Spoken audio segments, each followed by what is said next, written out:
Hello friends, Vipin Bihari YouTube channel में आपका स्वागत है।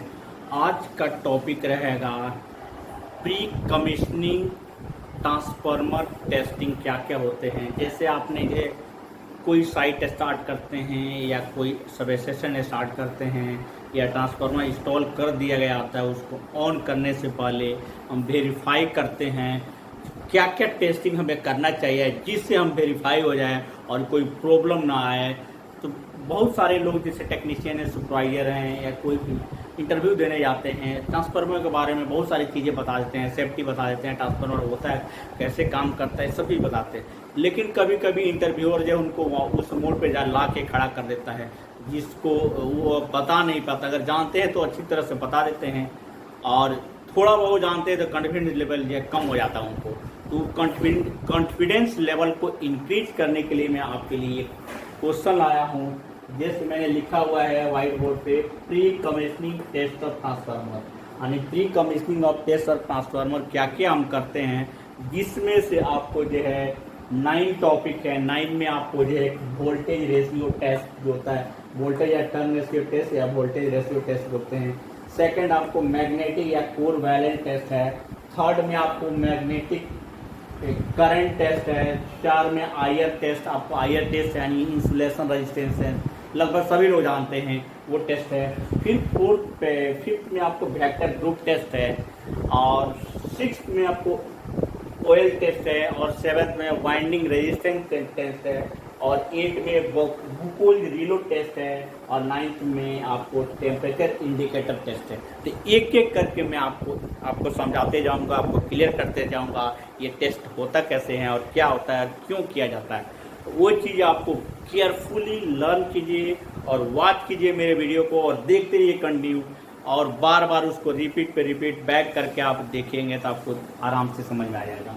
फर्स्ट ऑफ ऑल आपको टर्न रेशियो टेस्ट, आपको किसी भी स्टेप डाउन ट्रांसफार्मर या स्टेप अप ट्रांसफार्मर में टर्न रेशियो, यानी ये अगर स्टेप डाउन ट्रांसफार्मर है, जैसे मान लेते हैं ज़्यादा हम लोग यूज करते हैं, आपको 11 kV/433, 11 बाई 415 वोल्ट, उसको हम डिवाइड करते हैं। जैसे आपको जो है 11/450 डिवाइड करते हैं, लगभग इतना 26.50 वोल्ट रेशियो जो आता है।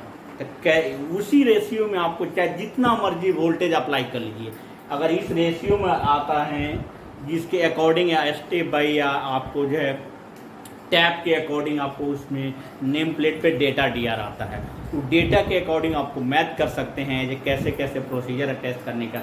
जैसे कि आपको ये फार्मूला, जैसे A1 = N1/A2, यानी नंबर ऑफ टर्न, प्राइमरी और सेकेंडरी, यानी primary voltage, secondary voltage, primary current और सेकेंडरी करंट।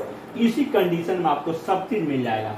जैसे कि आपको हाई वोल्टेज यानी लो करंट साइड में आपको 415 वोल्टेज अप्लाई करते हैं, यानी इसमें कनेक्ट कर देते हैं और कनेक्ट करके आपको सेकेंडरी में आपको वोल्टेज चेक करते हैं। तो इसी रेशियो में आपको जो है 415 के रेशियो में आपको इतना रेशियो आपको आएगा, इसी रेशियो में आएगा। 415 अप्लाई करेंगे तो आप इस रेशियो में आपको वोल्टेज उतना आएगा, यही आपका जो है वोल्टेज रेशियो टेस्ट होगा। इस तरह से आप चेक कर सकते हैं। ये आपको फर्स्ट आपको क्वेश्चन आपको क्लियर हो गया। टैप पोजीशन लोअर कीजिए, फिर उससे आगे कीजिए, सब में आप देख सकते हैं सबका वोल्टेज रेशियो। जैसे 11/415 है, 11/433 है, उस रेशियो में सबको अगर मैच कर रहा है तो आपका जो है ट्रांसफार्मर वोल्टेज रेशियो टेस्ट में गुड माना जाएगा, ओके रहेगा। फिर आते हैं सेकेंड नंबर, आपको जो है magnetic core balance test. Magnetic core balance test आपको जो है कोर का बैलेंस क्या होता है, मैग्नेटिक, वो चीज़ें कैसे टेस्ट करते हैं वो चीज़ें मैं आपको समझा रहा हूँ। जैसे कि आपको 11 के साइड में 415 वोल्ट आपने अप्लाई कर दिया, सेकेंडरी साइड में आपको जैसे डेल्टा टू स्टार है, delta to star step down transformer है, आपको 11/415 का है रेशियो जो आ रहा है उसी कंडीशन में। लेकिन इसमें कंडीशन कुछ और है, थोड़ा सा चेंजिंग है, ज़्यादा चेंजिंग नहीं है। या जैसे कि आपको 415 किए तो आपको 2 फेजों में आप करेंगे, आपको दूसरे साइड में सेकेंडरी साइड में चेक करेंगे, ये दोनों का प्लस जो है आपको जो है 415 आएगा। यानी आपको जो है जैसे RYB तो किसी भी दो के बीच जो है आपको जो है टेस्ट करेंगे, यानी कोर बैलेंस टेस्ट की, और एक को हम बंद करेंगे, एक में सप्लाई नहीं लगाएंगे, दो के करेंगे तो किसी दो के आपको रेशियो जो प्लस जो आपको जो है 415 के आपको आसपास आएगा इतना जोड़ने पे। जैसे 260 180 तो इतना के इतना अगर जोड़ने पे इतना आ जा रहा है आपको ये जो है मैग्नेटिक कोर बैलेंस टेस्ट आपको ओके माना जाएगा। इसी कंडीशन में मान लीजिए इसको कर लिए, फिर आपको जो आर वाई का कर लिए, वाई भी करना है तो इसको बंद करना होगा, अगर आपको आर बी करना है तो इसको बंद करना होगा। इसी कंडीशन में आपको कोर बैलेंस टेस्ट आपको मैग्नेटिक कोर बैलेंस टेस्ट ये जो ओके माना जाएगा। आपको क्लियर हो गया होगा। उसी तरह आपको सेकेंडरी साइड में करते हैं, तो सेकेंडरी साइड में अगर वोल्टेज अप्लाई करते हैं 230, तो प्राइमरी साइड में आपको मान लीजिए 415 सेकेंडरी साइड है, और प्राइमरी साइड अगर डिवाइड करते हैं तो आपको जो डिवाइडेशन जो रेशियो आता है उस सेम रेशियो आपको, और 415 से अगर 11 kV में अगर आपको आता है तो आपको ये है जो न्यूट्रल के थ्रू जो आपको ये मिलेगा। ये चीज़ें मैंने ऐसे दे दिया किसी ट्रांसफार्मर का, लेकिन एक्चुअल नहीं है। जैसा आप ट्रांसफार्मर रहेगा, जैसा उसका रेटिंग यानी वोल्टेज ऑपरेटिंग रहेगा, उसके अकॉर्डिंग उसका आपको बैलेंस मिलेगा वो चीज़ें। तो phase two phase 11 kV, phase two neutral आपको LV साइड में देकर आप इस चीज़ को वेरीफाई कर सकते हैं। तो ये चीज़ें आपको क्लियर हो गया। सेकंड आपको magnetic current test. Magnetic current test का मतलब ये होता है नो लोड करंट टेस्ट करते हैं। आपको नेम प्लेट दिया रहता है जो नो लोड करंट में आपको मिली एम्पियर आपको आएगा वो, तो किस कंडीशन में आएगा, तो मिली एम्पियर आपको मिली एम्पियर में आएगा। तो जो आएगा वो आपको जो है एक को दो को जोड़ने पे तीसरा आपको जो मिल जाना चाहिए। ये थोड़ा बहुत आपको अंतर आ सकता है, तो आपको जैसे 1 में आपको कर लीजिए, फिर 5 में कर लीजिए, 7 में कर लीजिए, लेकिन हर 3 मंथ में आपको चेक करते रहना है। हर 3 मंथ में चेक करेंगे आपको अनबैलेंस या ज़्यादा कम हो रहा है, milliampere no load current में बढ़ रहा है या ज़्यादा हो रहा है, आपको डाउट होगा। तो ये आपको अगर सेम टू सेम आ रहा है हर 3 मंथ में, तो आपको कोई प्रॉब्लम नहीं माना जाएगा। ये मिली एम्पियर करंट आपको ये हो गया। चौथा आपको IR का मतलब होता है इंसुलेशन रेजिस्टेंस है। इंसुलेशन रेजिस्टेंस आपको मोटर में, केबल में, सब चीज़ में देखते हैं। कहने का मतलब आपके इंसुलेशन रेजिस्टेंस टेस्ट उसको बोला जाता है इसका कितना इंसुलेशन अच्छा। अगर 0 है मतलब इंसुलेशन बिल्कुल ख़राब है, शॉर्ट हो गया, तो कोई मायने वाइंडिंग का, कोई मायने इंसुलेशन का नहीं रह पाता है। जितना गीगा ओम जितना ये रहेगा आपको IR वैल्यू इंसुलेशन रेजिस्टेंस पिछले वीडियो में मैंने आपको समझाया होगा। जो ऑपरेटिंग वोल्टेज +1 इक्वल टू आपको जितना आएगा उतना गीगा ओम आपको माना जाएगा। इसी कंडीशन में ये भी आपको ऑपरेटिंग वोल्टेज के अकॉर्डिंग आपको ये माना जाएगा, लेकिन इसमें आपको थोड़ा सा और आगे एडवांस में जाएंगे, यानी PI पोलराइजेशन टेस्ट जिसको बोलते हैं, पोलराइजेशन टेस्ट आपको PI जो माना जाएगा। उस कंडीशन जैसे आपको 60 सेकेंड और 600 सेकेंड आपको जैसे HV to earth, LV to earth और HV टू LV, तो आपको HV टू अर्थ में आपको 250 100 आपको वोल्टेज अप्लाई करेंगे, और LV टू अर्थ में आपको 415 वोल्ट होता है, आपको वोल्टेज अप्लाई आपको 500 वोल्ट अप्लाई कर सकते हैं। उसी तरह इसमें 1 kV आपको HV LV जो आपको कर सकते हैं। लेकिन अगर दोनों का रेजिस्टेंस जैसे HV टू अर्थ, यानी HV टू अर्थ का मतलब होता है R से अर्थ, Y से अर्थ, B से अर्थ, जो गीगा M आता है सेम आपको जो है वही जो है 60 सेकंड में करेंगे, फिर 600 सेकंड में करेंगे। दोनों को वैल्यू को डिवाइड करेंगे, जो आएगा आपको PI माना जाएगा। तो PI आपको जो है PI अगर 2 से ऊपर होता है, यानी 2 गीगा ओम से अगर ऊपर उसका PI आता है। PI आपको समझ में आ गया होगा। जैसे आपको जो है R to Y आपको जो करेंगे गीगा ओम में आया, गीगा ओम में आया, उस R to अर्थ गीगा ओम में आया। R to अर्थ फिर आपको जो है उसमें करेंगे 600 सेकंड में करेंगे। जैसे आपने 60 सेकंड फिर 600, दोनों को टाइमिंग नोट करके दोनों का जितना अगर आपको टाइमिंग ज़्यादा रहेगा उसका रेजिस्टेंस यानी इंसुलेशन रेजिस्टेंस ज़्यादा आएगा, और टाइमिंग कम रहेगा 60 उसका कम आएगा। दोनों को हम डिवाइड करते हैं, तो डिवाइड करने के बाद जो रेजिस्टेंस आएगा उसी को पी का मतलब होता है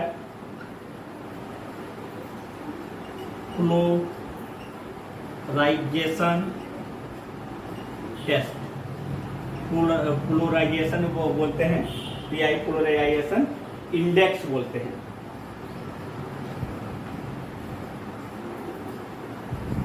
पोलराइजेशन ये कैसे आएगा, आपको 60 सेकेंड वाला पहले करेंगे आपको गीगा ओम, फिर आपको 600 सेकेंड वाला गीगा ओम करेंगे, दोनों को डिवाइड करेंगे और दोनों को डिवाइड करने पे आपको 1 गीगा ओम से कम आ रहा है, यानी आपको इंसुलेशन खराब है, वीक है, ये माना जाएगा। अगर 2 ओम से ज़्यादा है तो गुड माना जाएगा, जितना अधिक हो उतना अच्छा माना जाएगा। ट्रांसफार्मर को ऑन कर सकते, चला सकते, आपको कोई प्रॉब्लम नहीं आएगी। ये जो पीआई आपको जो है HV टू अर्थ करें या LV टू अर्थ करें या HV टू LV करें, लेकिन वोल्टेज अप्लाई करने में आपको ये अप्लाई करनी है, ये अप्लाई करनी है, 11 kV का मैं बता रहा हूँ। उसके अकॉर्डिंग आपको जो मैंने पिछले वीडियो में बताया हुआ है कि इंसुलेशन रेजिस्टेंस वोल्टेज किस ऑपरेटिंग वोल्टेज पे कितना आपको अप्लाई करना है और कितना ओम गीगा ओम मिनिमम आना चाहिए, वो चीज़ें मैंने बता रखा है। उसी के अकॉर्डिंग ये भी सेम चीज़ है, वही है, लेकिन इसमें थोड़ा सा एडवांस हो गया, यानी पीआई हो गया, पोलराइजेशन इंडेक्स जो है, इसके अकॉर्डिंग आपको इंसुलेशन आपको क्लियर हो जाएगा। ये ट्रांसफार्मर का मैंने आपको जो है फर्स्ट आपको क्लियर कर दिया, सेकंड कर दिया, थर्ड कर दिया, आयर कर दिया। और वेक्टर ग्रुप में चलते हैं। वेक्टर ग्रुप का मतलब ये होता है जैसे आपने DYN, जैसे मैंने लिखा हुआ है DYN 11। D का मतलब होता है HV यानी डेल्टा, डेल्टा और Y मतलब star, delta to star, HV to LV आपको क्लियर होगा। और सेकंड आपको जो N है, N आपको न्यूट्रल मिलेगा, और 1 और N आपको जो है डिग्री ऑफ जो जिसकी वोल्टेज की डिग्री होता है, डिस्प्लेसमेंट होता है। जैसे आपको घड़ी में आपको डिग्री देखा होगा, जैसे आपको घड़ी है तो 1 डिग्री पे आपको जो है 11 to 12 आपको 1 डिग्री आपको 30 डिग्री होगा, तो जितना होगा उतना आपको डिग्री। अगर 11 है तो यानी 330 डिग्री आपको एंगल पे वोल्टेज है वो चीज़ बनाएगा। तो DYN 11 हो गया, DYN आपको 1 होगा, ये सब आपको तो वेक्टर ग्रुप इसको माना जाएगा। ये आपको 5 टेस्ट आपको क्लियर हो गया होगा, ये 5 टेस्ट क्लियर हो गया। अब पहुँचते हैं ऑयल टेस्ट। ऑयल टेस्ट क्या होता है, कैसे वर्क करता है, वो चीज़ें मैं आपको समझाने जा रहा हूँ। 6 number oil test. Oil test में आपको फर्स्ट ऑफ ऑल आपको कलर टेस्ट कर सकते हैं। कलर अगर पेल येलो है, कलर है, ये गुड माना जाएगा। ब्राइट येलो है, ब्राइट येलो यानी सर्विस के लिए हो गया, रेडी है। अगर ब्लैक होता है ऑयल टेस्ट, ये आपको ट्रांसफार्मर ऑयल जो होता है आपको ऑयल टेस्ट के फर्स्ट ऑफ ऑल आप ऑयल निकाल के आपको देख सकते हैं। ये आपको टेस्ट जो है, अगर कलर इसका पेल ऑयल है यानी लाइट ऑयल है, थोड़ा सा और डार्क भी है तो चलेगा, गुड माना जाएगा, आप ट्रांसफार्मर चला सकते हैं। सेकंड आपको जो है अगर ब्लैक हो गया, वहीं आपको जो है रिप्लेस करने लायक हो गया, रिप्लेस इसको करना ही है किसी भी कंडीशन में। ये चीज़ें आपको क्लियर हो गया होगा ऑयल टेस्ट। दूसरी चीज़ आपको BDB टेस्ट किया जाता है। BDB यानी ब्रेक डाउन वोल्टेज, यानी 2 रड को आपको उसमें ऑयल को गुजारा जाता है और उसमें टेस्ट उसको स्पार्किंग कराया जाता है। अगर ऑयल का काम ये होता है, ये जो इंसुलेशन के रूप में काम करता है, उसमें इलेक्ट्रिक पास आपको जो पास न कर सकें तो इंसुलेशन का काम करता है। अगर उसमें मॉइस्चर आ जाता है तो मॉइस्चर आ जाएगा तो आपको जो है इलेक्ट्रिक पाथ बन जाएगा, इंसुलेशन का काम नहीं करेगा। तो उस चीज़ को मॉइस्चर को ख़त्म करने के लिए, मॉइस्चर को चेक करने के लिए इस चीज़ को चेक किया जाता है और उसमें जो है बीडीबी टेस्ट के थ्रू स्पार्क कराया जाता है और वोल्टेज दिया जाता है आपको मिनिमम। और 30 वोल्टेज पे अगर स्पार्किंग नहीं हो रहा है, उस पर स्टेबल है, तो आपको कम से कम आपको 30 टू 40 केवी वोल्ट पे आपको टेस्ट कर सकते हैं। इस पे ओके है। उससे जितना ऊपर आपको कोई प्रॉब्लम नहीं है, तो आपको 60, 70, 80 तक मैक्सिमम बीडीबी टेस्ट तक माना जाता है। मिनिमम 30 केवी तक आपको 30 केवी वोल्टेज आपको माना जाएगा। ये बीडीबी यानी breakdown voltage test oil का जो है ट्रांसफार्मर ऑयल का टेस्ट किया जाता है। ये आपको ऑयल टेस्ट आपको क्लियर हो गया। वाइंडिंग रेजिस्टेंस, देखिए वाइंडिंग रेजिस्टेंस टेस्ट के लिए एक टेस्ट किट आता है, उसमें चैनल 1, चैनल 2, उसमें करंट सेटिंग करते हैं, रेजिस्टेंस सेटिंग करते हैं, उसके अकॉर्डिंग वो बहुत लंबा प्रोसेस हो जाता है। लेकिन आपको नॉर्मल आपको रेजिस्टेंस आपको जो है R to Y कर सकते हैं, Y to B कर सकते हैं, B to R कर सकते हैं। ये तीनों का रेजिस्टेंस आपको बैलेंस होना चाहिए। अगर बैलेंस है तो माना जाएगा। और हर 3 महीने 6 महीने में आप रेजिस्टेंस चेंज करें, और एक ही आ रहा है, कोई चेंजिंग नहीं है, तो आपको ट्रांसफार्मर ही आपको सिंपल सा ये मैंने रेजिस्टेंस आपको बैलेंस रेजिस्टेंस टेस्ट आपको क्लियर कर दिया। फिर आते हैं एक बोकोल्ज रिले टेस्ट। देखिए बोकोल्ज रिले एक आपको जैसे ऑयल का टेम्परेचर बढ़ता है, ये आपको बोकोल्ज रिले आपको कंजर्वेटर और मेन टैंक के बीच में 11 डिग्री पे लगा होता है। अगर ऑयल का टेम्परेचर बढ़ेगा, वेपर बनेगा और उस पाइप के थ्रू बोकोल्ज रिले के थ्रू क्रॉस करेगा, तो NOJ बन जाएगा। उस कंडीशन में ट्रिप हो जाएगा। लेकिन टेस्टिंग कैसे करेंगे? टेस्टिंग करने के लिए हमारा सिंपल सा वे ये होता है, उसमें एयर को क्रॉस किया जाता है। एयर जब क्रॉस होगा उसमें टच होगा, टच होने के बाद आपको पहले 1 नंबर बोकोल्ज रिले टेस्ट,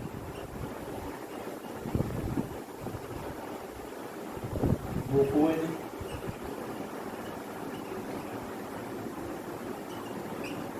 ये आपको जो है NO से MC बन जाएगा। तो पहले अलार्म आएगा, फिर आपको ट्रिप कराएगा। ये बोकोल्ज रिले आपको एयर क्रॉस करके आपको बोकोल्ज रिले टेस्ट कराया जाता है। सेकंड थिंग आपको जो है temperature indication test. Temperature indication आपको वाइंडिंग टेम्परेचर, ऑयल टेम्परेचर, दोनों का आपको इंडिकेटर के टेस्ट आपको जो है उसमें सेट किया जाता है। जैसे 85, 95, जैसे 85 है, अगर वाइंडिंग का है तो ऑयल का आपको 95 होगा, तो आपको 5 डिग्री आपको 90 हो जाएगा और 80 हो जाएगा। तो एक पे अलार्म बताएगा इसमें। फिर आपको जो है आते हैं कौन से पे, सबसे लास्ट 9 यानी टेम्परेचर इंडिकेटर टेस्ट।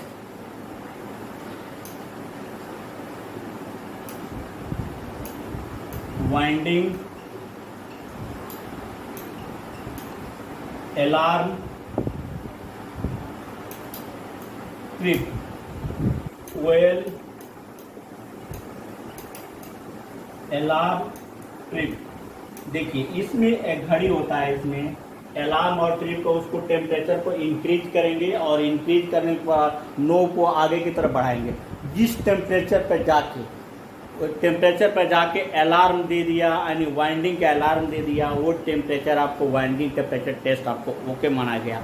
और थोड़ी सी और आगे बढ़ाएंगे नोब को, वो टेम्परेचर आपको ट्रिप करा देगा, यानी आपको ट्रिप टेस्ट हो गया।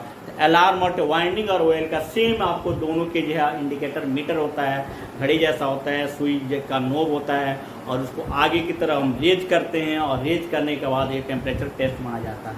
तो मेरे दोस्त, मेरे सहयोगी, मेरे सहपाठी जो लोग हैं, कलीग लोग हैं, मेरे फ्रेंड्स, जो मेरा टेस्ट जैसे हुआ है pre commissioning test of transformer का, मैंने आपको ये क्वेश्चन क्लियर कर दिया। ये आपको 9 टेस्ट है। ये टेस्ट जनरल 9 टेस्ट हैं, बहुत सारे टेस्ट उसमें होते हैं, लेकिन 9 टेस्ट आपको इम्पोर्टेंट माना जाएगा। और उस टेस्ट को आपने स्टडी कर लिया है, मेरे वीडियो को बहुत अच्छे से देखिए और स्टडी कीजिए और इंटरव्यू को क्लियर कीजिए। अगर इतना ही मैंने जितना बताया इतना भी बता दिए, तो उनको लगेगा जब प्रैक्टिकली आपने ये टेस्ट किया हुआ है अप्रोक्स आप टेस्ट में माने जाएंगे और अच्छी पोस्ट पे अच्छी सैलरी में आपकी ज्वाइनिंग हो जाएगी। आपको बेझिझक इंटरव्यू ले लेगा। इनकी नॉलेज है ट्रांसफार्मर का, इलेक्ट्रिकल इंजीनियर के लिए या सीनियर इंजीनियर के लिए परफेक्ट हैं। और जितना अगर अच्छी पढ़ाई की है, बीटेक आपने अच्छे कॉलेज से किया हुआ है या डिप्लोमा किया हुआ है, ऑलरेडी आपको नॉलेज होगा। लेकिन प्रैक्टिकली जब भी पे जाते हैं तो आपको थोड़ा सा झिझक होता है। तो उस कॉन्फिडेंस को इंक्रीज करने के लिए मैंने आपके लिए इम्पोर्टेंट वीडियो बनाया है। इसको मेरे वीडियो को अगर अच्छा लगता है, आपको समझ में आ जाता है, तो सब्सक्राइब करना है, लाइक करना है और फ्रेंड को शेयर करना है। और मुझे जहाँ तक आशा है आप लोग मेरे वीडियो को सब्सक्राइब कर रहे हैं और व्यूअर भी बढ़ा रहे हैं, इसलिए मैं और अच्छे से वीडियो अच्छे लाऊंगा। और कमेंट कीजिए और वीडियो के रिक्वायरमेंट डालिए, जो मुझे क्वेश्चन को क्या सॉल्व करनी है उस वीडियो को मैं दूंगा और आपके लिए इम्पोर्टेंट माना जाएगा। Thank you.